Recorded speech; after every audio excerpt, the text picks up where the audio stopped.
Everyone, I would like to invite you to the Table of Grace. At the table of grace, the cup's never empty, the plate's always full, and it's never too late to come and be filled with love never ending. You're always welcome to the table of grace. Hello, my name is Melissa Hilton. Welcome to Table of Grace, a show between Radio Guadalupe and Belizean to the Bone.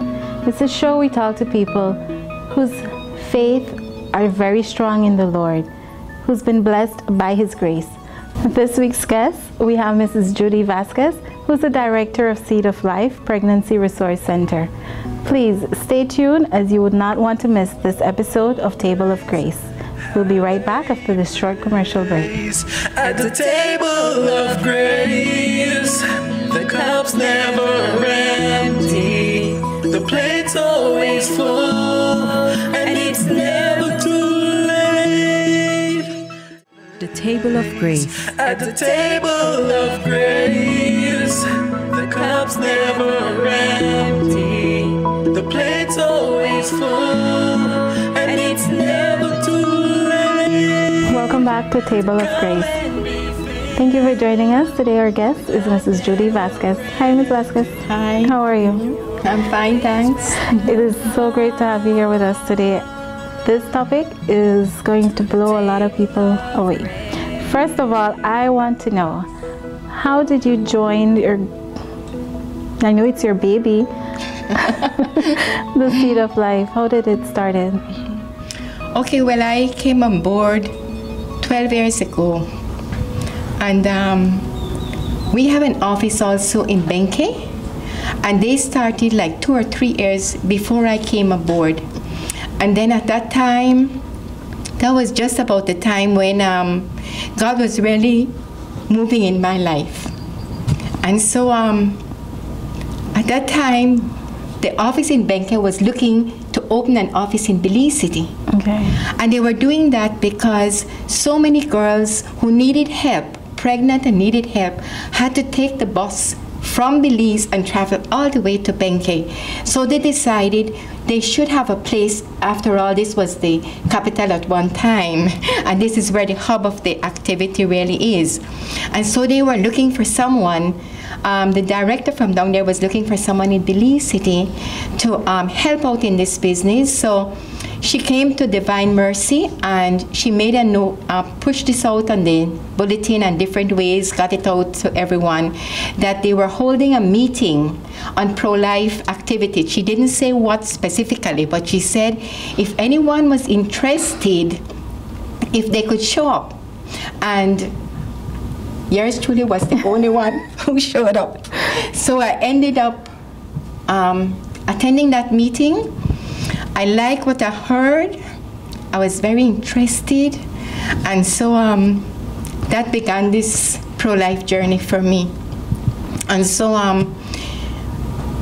Margaret took me under her wings, and she used to come in, and we were talking about this and talking about it, and it was like she was looking for an office in Belize.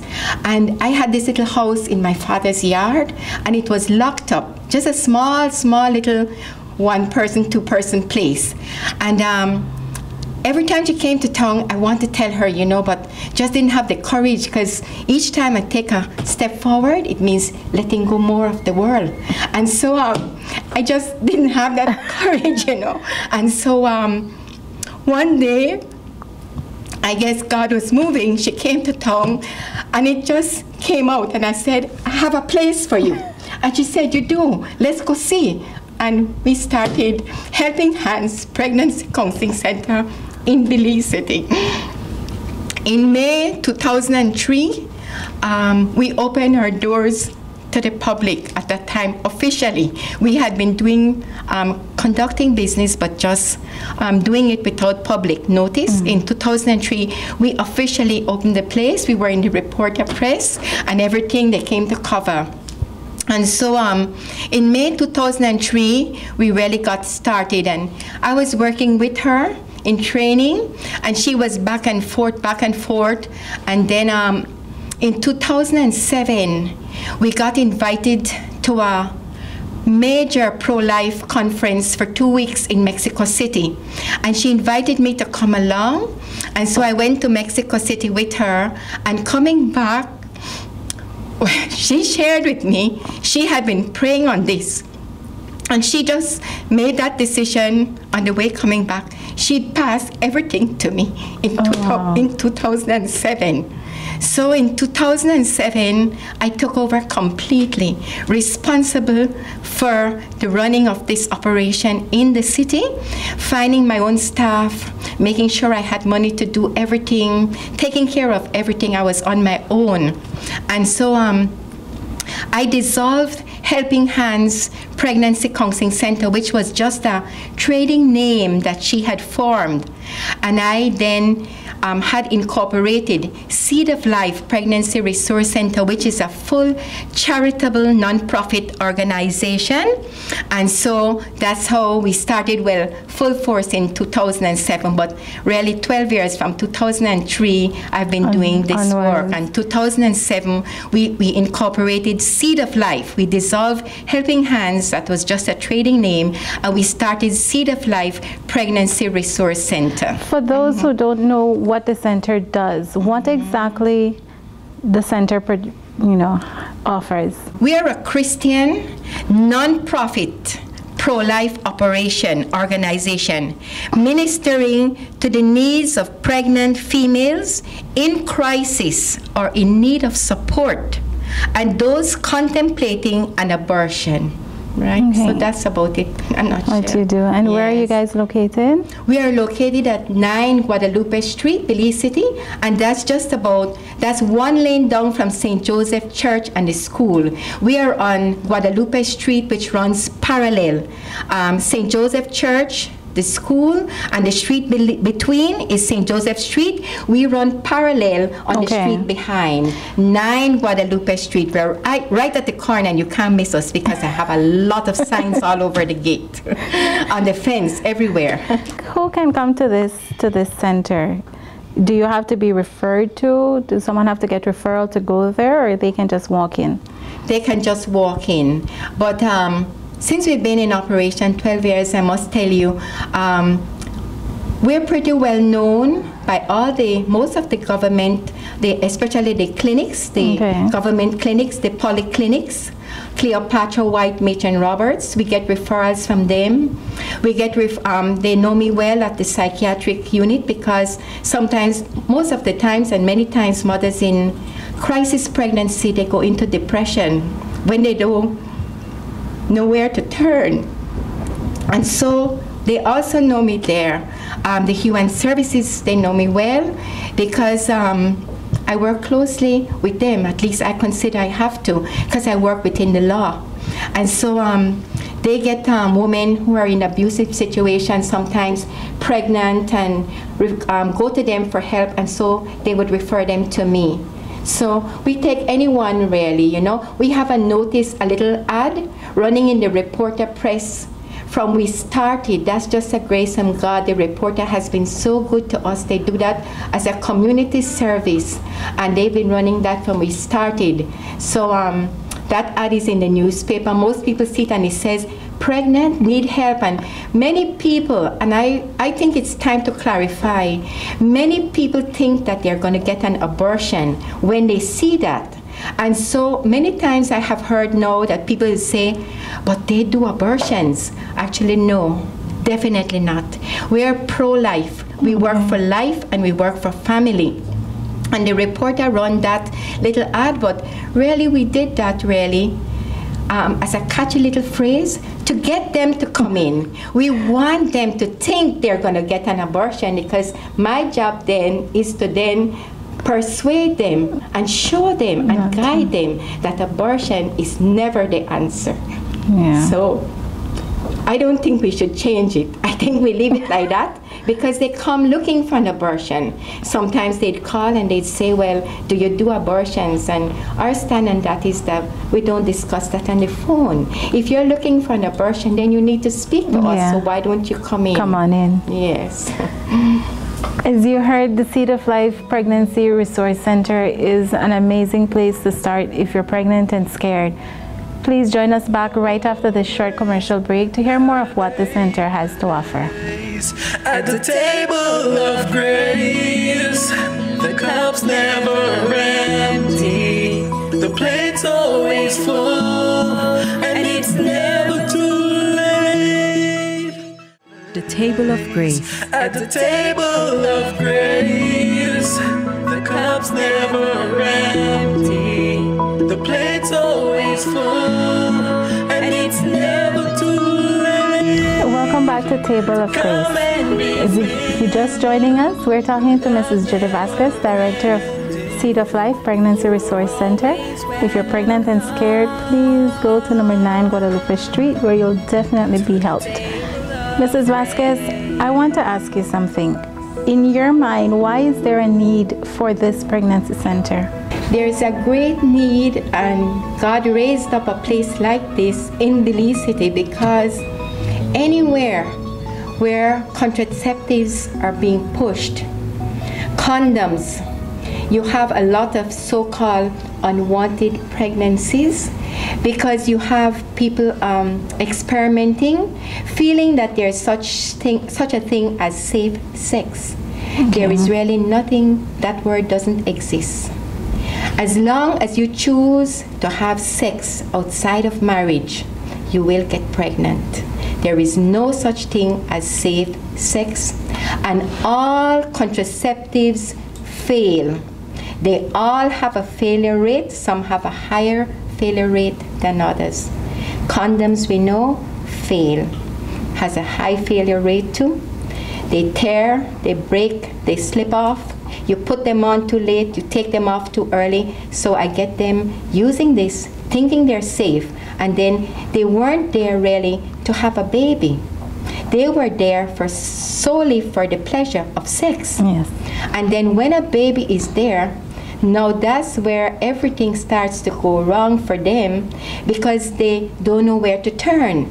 They were maybe at school, in the heights of their career, about to do this in their career.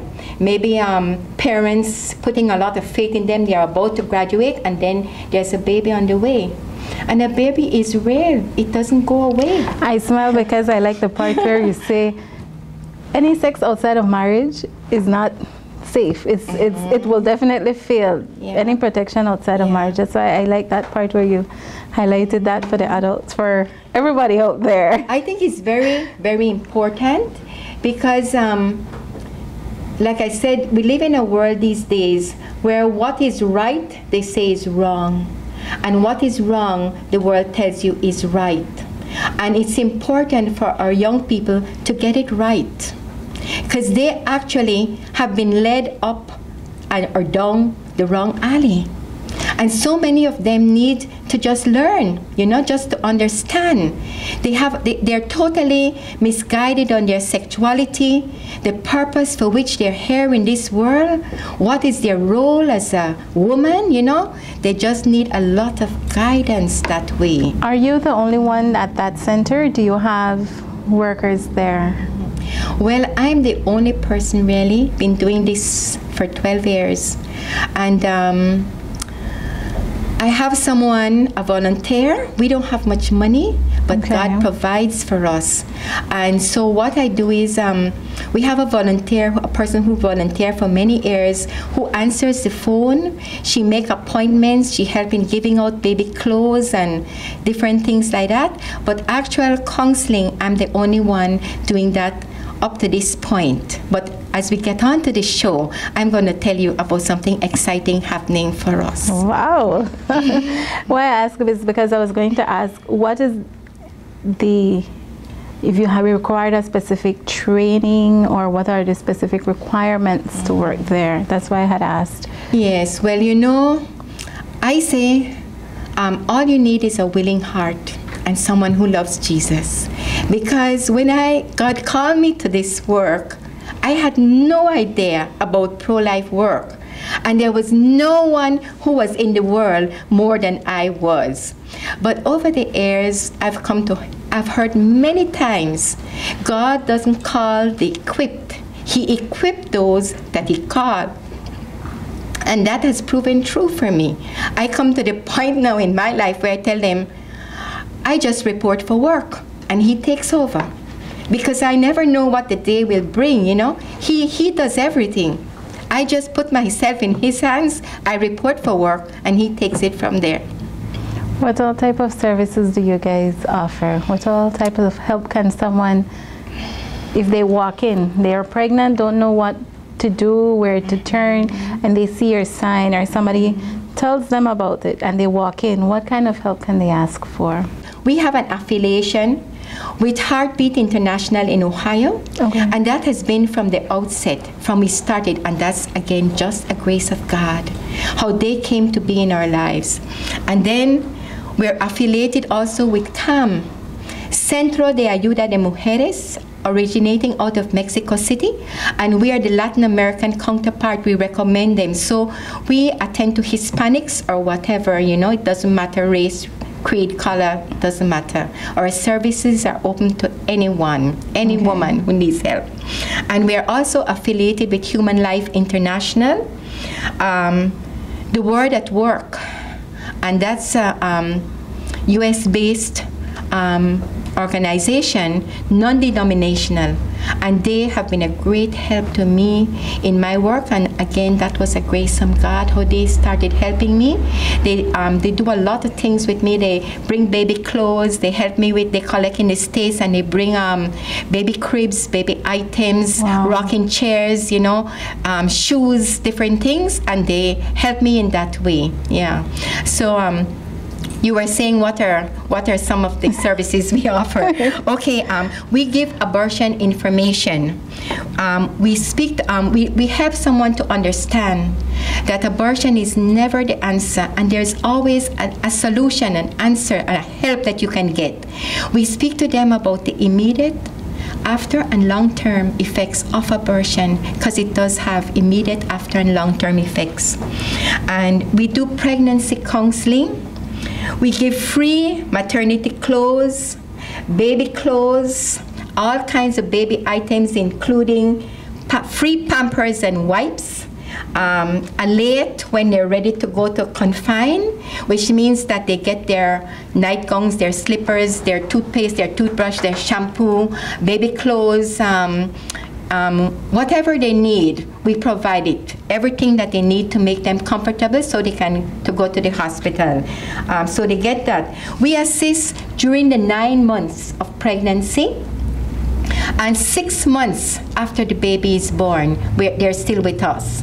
And sometimes I get them coming back, and I try never to say no, but I wish we could do more. You know, they would want us to be there forever, but unfortunately our finances don't allow for it. But we help during 9 months of pregnancy and 6 months after the baby comes. We assist with the cost of any medication, cost of an ultrasound. We provide food baskets for mothers in need. We help to pay house rent if that is required. Find a place for them to stay when they're in that distress, that they need a place that they need to stay. We help them with referrals for lab tests to use the government lab services and the health center services. We help them with that. Food baskets, financial assistance if they need that, and assist in placing babies for adoption. One of the things we do is that we try to stress that we don't just want to give free things. We want to reach the whole person. So we do a program every other Thursday called Bridges to Motherhood, and they earn and they learn, which means that we teach prenatal care, postnatal care, breastfeeding, abortion, counseling, whatever the Lord guides me. I speak to them about their purpose as a woman, their sexuality, what is required of them, what will happen to them, in a pregnancy. And so we just sort of, we teach them, and I said with that they learn and they earn points. So just to give you an example, for example, if let's say they go to church and they bring a bulletin or something from the pastor showing that they've been they're trying to bring God into their life, they get points for that. What do those points add up to? Well, what they do is with those points, then they access free things at the center. Do they need to get points to access? Okay, that's a good question. I always tell them, we never turn back or say no to anyone, because we do get the hard cases because we teach them to pray to bring God into their lives. And sometimes we get these real hard cases where they're not interested, they just come for the baby clothes. And I try to show them where I said, what you put into this program is what you will get out. Ms. Vasquez, let me ask you one thing there. I know after this show airs, you're going to get a lot more women coming into the center. Based on the fact that you say you help them with different, along the way. I have two questions. One is, what if you think you're pregnant? You don't know yet. You just think you're pregnant. And there you have that added in paper stating pregnant and scared. And I go in and you go in and say, I think I'm pregnant. Do you help them along for that? That's one of our services. We do free pregnancy testing. And in that way, we get in the sexually active people. And invariably, they're sexually active outside of marriage. And so that way they come in and they really, we give a free pregnancy test, and some of them are like, thank God I'm not pregnant, as well. It's not like if you're not pregnant, but do you know if you've contracted a sexually transmitted disease? Have you thought about that? If you're moving from one partner to the next, you're not off the hook. Because if you came here and you thought you were pregnant, if you keep doing this, the next time you come back, you're gonna be pregnant, and then you really will need our help. So we try to, we do that counseling too, teaching them about sexually transmitted diseases, and as I mentioned before, contraceptives not being fully 100% guarantee. And so we try to let them understand this. So when they come in, if they think they're pregnant, one of the first thing we do is to prove or to make sure they are. And if I have the slightest doubt with an in-house pregnancy test, I take them to a lab. I have a lab that I work with. I do have to pay, but it's nothing much for the life that's involved. I always tell them. So we take care of the costs. So if I have the slightest doubt, or if I want to really reassure them, I take them for a lab test. Oh, wow. I want to ask one more thing before we take a commercial break. The point system that you use, a lot of women might be saying, well, I don't want to go because I don't want to be hearing about God. And, a lot of us young people tend to lose our direction at one point or the next in our lives. How would you invite them to come in? Simply, you need a friend at that point in your life. So what would you say to them to draw them in with the thought that, okay, don't come in, don't stay away because you hear of us saying, oh, you got to go to church, you got to partake in different things, but come in because you need a friend. How do you bring them in that case? Maybe I need to also expand a little on how they earn the points, because it's not only church. Let's say they go to they're attending the public clinic. And we try to show them where it's important to frequent the clinic and to get your immunizations, to get your care from them. Because like I said, we can't pay for a private doctor. I help them to use the services of the government. And so when they come in, if they maybe have attending the clinic, they bring their clinic card, we need to see that it's being done, they get points for that. They go to the library, they take out a book, they get points for that. they do a book report, baby care, show they're trying to learn something, Wow. they get points for that. If maybe they attend a Bible study, they get points for that. They get free baby clothes. If they bring it back in a good condition, they get points for that also. They introduce a friend to our services, they get points for that too. A pregnant friend. A pregnant friend. In other words, that's how we keep going. We Okay. need pregnant people. So if they bring a pregnant friend, introduce them to the program, they get points for that also. Oh, wow. You understand? So it's not only by, there's so many other things that we do that they can get points, they volunteer. If they come to the center and they volunteer to give us some help, or volunteer at any other charitable organization, they get points for that too. Giving back to God for the good that they're receiving. So it's not only going to church. And you know, I get a lot of them. In fact, most of them are not into prayer. Very rare I get them coming into prayer. But I do see a change. Amen. Just coming there, God does His own work. Believe me, He does. I see change in them many times. And sometimes they come and they're really hardened persons, and little by little I can see God breaking that shell as we show them we are serious. I let them understand this isn't a game. A baby's life is at stake here, you know, and your life, and I value you as a mother, and I let them understand. I get nothing for my service. I'm not paid. I give up my time with my family. I give up my time for pleasure, for outgoings, everything. So I let them understand I don't have to be here, you know. I really don't have to do this. I do this because I care about you, because it matters to me. So I think sometimes it's a sincerity that you have to let them see.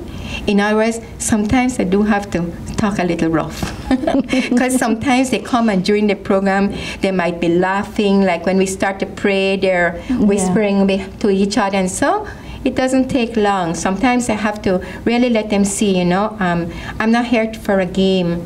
If you want a game, go play it somewhere else. I'll give you the baby clothes, but I'm not here for a game. We are here really to try to help you as a whole person. You must want to change. We're going to show you where there's need for change, and then you must want to change, you know. So we don't really force no one. Like I said, I don't refuse anyone. I help anyone that comes in, but what they put in is what they will get out. They will see benefits, because I have had women who 6 months is up and they're really crying to me to come back. In other words, they don't want to leave. And I don't only speak to them, but I bring in guest speakers. Like last week, I had Mrs. Penelope Casasola, and she's a lactation counselor, and she came to teach them about breastfeeding and caring for the baby, and they were like, whoa, could you come back, you know? They really enjoyed the session with her, you know? So I bring in guest speakers also who can talk to them, and they have questions, you know, on different things on childbirth, different things on raising the baby, questions about breastfeeding. We try to help them there too. There's a lot more that we need to hear from you. We're going to take a very short commercial break, and we'll be right back with Mrs. Vasquez and hearing a lot of the offers that Seed of Life Resource Center offers young women. Stay tuned. At the table of grace, the cup's never empty. The plate's always full, and it's never too late. The table of grace. At the table of grace, the cup's never empty. The plate's always full, and it's never too late. Welcome back to Table of Grace. In case you're just joining us, you're missing out on a lot. We're here with Mrs. Vasquez, talking on the Seed of Life Pregnancy Resource Center, where if you're not sure you're pregnant, if you're pregnant and scared and don't know where to go, please visit them at number 9 Guadalupe Street. They are so helpful there. Let's hear more from her. Mrs. Vasquez, I want to ask you a question. Do you guys, what are other alternatives that you guys offer instead of abortion? Okay. We always let them know that we can't really tell them not to abort either. Yeah. I always let them understand that, you know. But our job, or really my thing, is to really show them where that's not the answer. Really and truly, we give them an alternative. We say you can either single parent or put the baby for adoption. And anyone that you choose is not going to be easy. In the cases of students being pregnant, for example, we hear a lot of them getting pregnant in high school, or, oh, I'm just not ready, I have to be a mom, and you know, all that, and their head are like dead locked on having an abortion. How do you get through to them in deciding not to do the abortion, and do you offer them some sort of help in talking to their families as well? Because, you know, young women, high school girls, that is like the scariest thing to tell mom and dad, especially dad, I'm pregnant. How do you help them with that? I do actually. When I get the students, and I add right here now, our services are open not only to the pregnant person, that pregnant woman or that young person, but to their partner, to their spouses, to anybody, their guardians, their parents. I've been to speak to them. I said, I come along with you. I'm going to give you the courage to do this, because you can do it. You can say yes to life. And then I offer, would you like me to go and speak to mom? Would you like me to go and speak to your guardian? Would you like me to would you like to bring in your boyfriend with you? Would you like him to come? And in fact, I always try to encourage them to include, because invariably, when a woman is in that position, most of the time it's the men pressuring. They simply don't want to be a father. They weren't ready for it. And many of them, sometimes maybe it could be an adulterous situation, and so they need to hide the evidence. And then a baby's life is at stake. And so the man needs to be involved in it, you know. They need to see. And actually, we are happy when they bring their partner with them. I've had that happen many times. And it's really wonderful to see how it's the man who breaks down first. You know, when you actually show them, this is a life, this is a baby. 1 week after a woman missed her period, her baby's heart is beating. 2 weeks after she missed her period, all the body systems are moving into place in that baby. Brain waves have formed, sexual and reproductive organs, kidney, liver forming, everything moving into place 2 weeks after you miss your period. You know, so many of them, this is amazing. And I think people do this really. Women choose abortion for lack of knowledge, really, because I have never counseled anyone who said yes to life who's regretted it. In fact, they don't even want to be reminded that they choose abortion. They just want to forget they ever thought of doing that. They don't want to talk about it. They're so happy with that baby once the baby's there. So it's just getting over that first hump, you know, just trying to let them see and breaking down that first barrier that's there. And then, like you asked the young people, I've had young people that have helped to let them see, you won't be the first, you won't be the last. This can happen to anyone. You know, so you have a baby already on the way. Why would you want to compound your problem? You are already in a distressed situation. Why would you put murder on your hands too? So how could that ever be helping you? That's not helping you. I would be failing you to encourage you to do that, you know? So what we do is, I've had several students that we've helped actually said yes to life. I said, just stop your studies for a while, have the baby. If you want to keep the baby, we'll try and help you with that. And if you decide you want to go back to school, we help them with that too. Getting uniforms, helping with getting them back into school. You said you helped, after the baby is born, you would help both mother and child up to 6 months, 6 months after the baby is born. After the baby is born. What about their family? In the sense that every pregnant woman, every mother knows that even after the birth, you still need that support.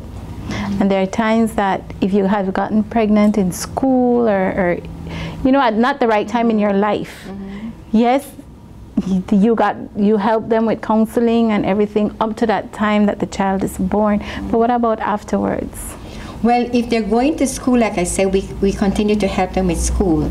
Then if it is a case that they placed the baby, they chose adoption, which is really a loving option.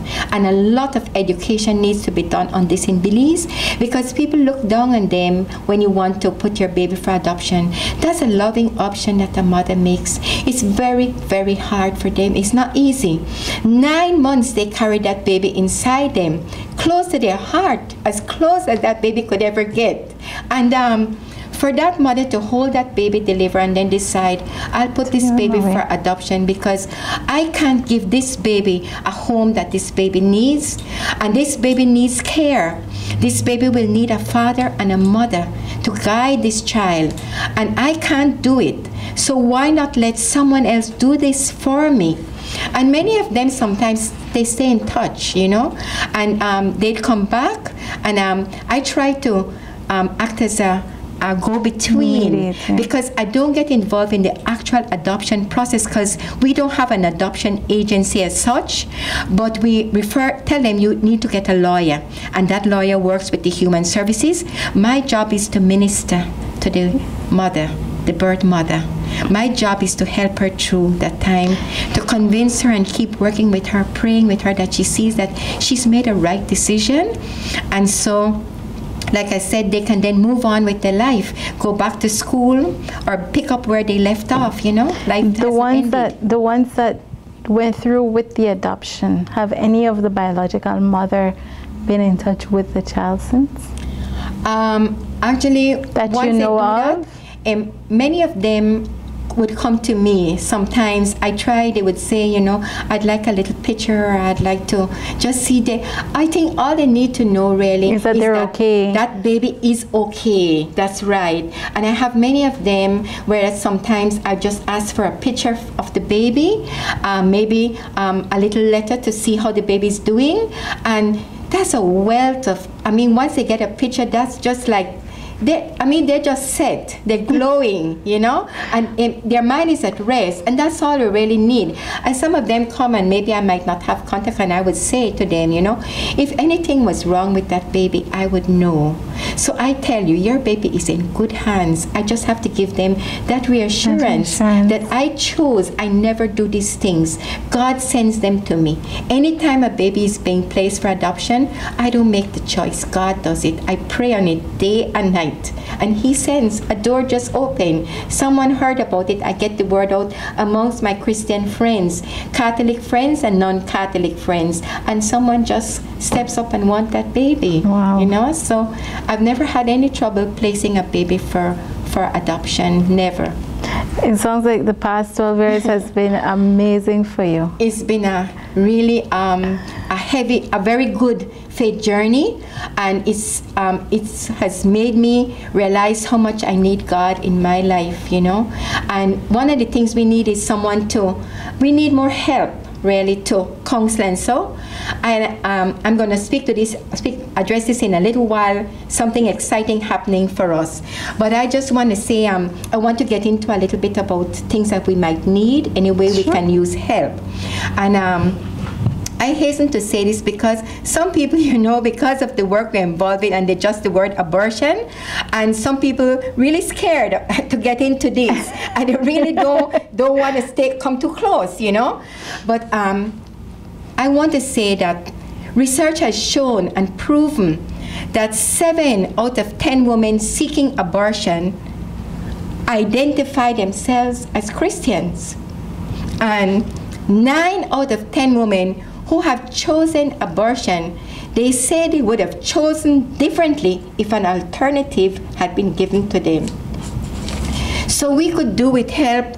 I made a little list, collecting maternity, baby clothes, baby items, nightgowns, dusters, house coats that we give them to go to the hospital. We as women, we change these things. We're full of vanity. So you have nightgowns and dusters you don't use, give them to me. We repair them. We tack on buttons. We remove the lace. We fix them up. Towels, you're revamping inside, you're cleaning out the wardrobe, you have extra towels. Towels are very expensive. Yes. That's always in demand. So we need towels, we need small and big for the moms and the babies. Anyone who would like to volunteer to sort and tidy the baby clothes, maternity clothes, volunteer to be a counselor, help with our Bridges to Motherhood program, twice monthly. That includes, we serve them a light little snack. So we fix sandwiches, maybe some cake, maybe drinks for them. So it's a sharing when we come together for the Bridges to Motherhood. So maybe mothers would like to volunteer, or some people would like to volunteer to donate some sandwiches, some cupcakes or stuff for twice monthly. And that's on Thursday night? On Thursday evenings, Thursday afternoons. Every other Thursday, 1 in, 1 out. We do the program.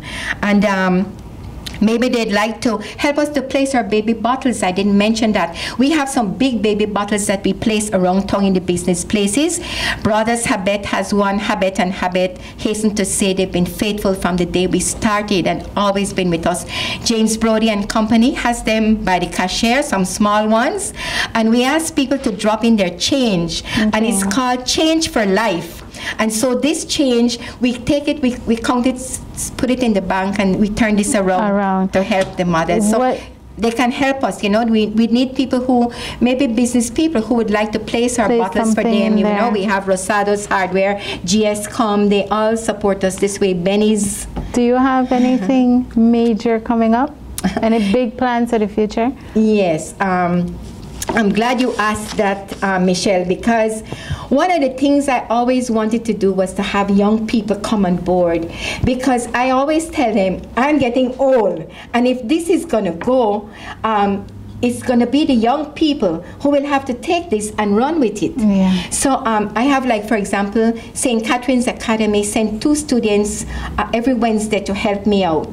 And I spend a great deal of time speaking to them simply in education. Why is it necessary to have a center like this? Why did God call me to this ministry? Why is this His work and so important that it goes on? And I try to let them see that if this is going to really take off, you all are the ones who will have to run with this. You know, you will have to come and get involved. And so what we did, I've been trying to do this long ago, and I just never had any. I think God never does anything before the time. Everything is according to His time. And so we just had a new volunteer start with us. This young lady is only 19 years old. And I just put the word out in one day, and immediately somebody said to me, I have just the person for you. And she started with us, and she's like a sponge. I mean, she's just soaking up everything that I'm saying and trying to teach her. And what she's going to do is, we were looking for a Hispanic person because we need someone who can reach the... I speak a bit of Spanish, and I try my best, but sometimes there are things that I can't say and can't explain. And so what she's going to do, she speaks Spanish and English fluently. And what we're going to be opening, we're putting up a website. And what we're going to do is have a chat room. And she's going to be there to minister to the young people, to answer questions, because all our young people these days are into technology. Yes. This is where they go. And many times I get them called, and I would say, come in. They don't want to. No. They don't want to face you one-on-one. So what she's going to do is have a chat room. They can go to her and ask questions and get answers. And I'm really excited about this because we are affiliated, as I said, with CAM, Centro de Ayuda de Mujeres, and they are having, every year they have a conference in different places, and I'm invited. This year, they're having one in September in Costa Rica, although they're based in Mexico. And so I've been invited to attend that, and I've been asked to bring her along, because they're going to get hold of her and start to train her in the chat room how to do this and trying to give her all the information she needs to get this going. And this person is a very good person God has sent to me, because she runs the Hispanic youth prayer group. And so she's going to, I just feel it in my heart, she's going to reach out to bring in the young people, because that's what we really need. Yeah, we need to reach the young people. So we're going to be working to attend this Encuentro camps in Costa Rica in September. She goes along with me. Oh, wow, sounds amazing. So we're really happy about that, and I'm happy to have her. And like I said, I think this is it, because that's what we needed. We needed a website. We needed to have a chat room where the young people can get information. Yeah. That's right. Yes. Do you have any final words to tell our listeners, to tell the young women out there? This is a favorite topic of mine. I tell everybody, I eat this, I sleep it in my sleep, I dream it, you know. So really, I don't have, the only final word I would say is that we always do with help, you know, financial help too, if they would like to help us financially. And so we can always use the money, you know. God provides for us, but like I say, there's so many women out there, and sometimes my heart breaks because I'd like to do more for them, but because of lack of finance, I can't, right? There we have it, viewers. If you guys were touched with this, I surely was. Mrs. Vasquez mentioned a lot of things that I know a lot of us young women aren't aware of. If you're not sure that you're pregnant, if you want to know if you're pregnant, you can visit Seed of Life Pregnancy Resource Center. If you're pregnant and scared, visit them. Take along your partner, take along your family. They're there to help. In Belize, we have so many people with generous hearts that are so willing to help, and this is one of them that I urge a lot of us women to visit. Even if you're not pregnant and you just want to volunteer your time, to volunteer anything, a life is such a blessing to have. So please, visit the center, get in touch with Mrs. Vasquez, and help out in any way that you can. When you wake up in the morning, give God thanks for your family, your life, your friends, your country. As always, this is Melissa Hilton, and thank you for watching Table of Grace. See you next time.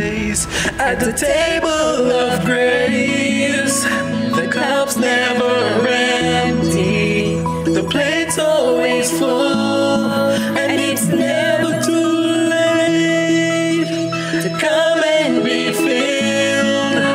When love never ending, you're always welcome to the table of grace.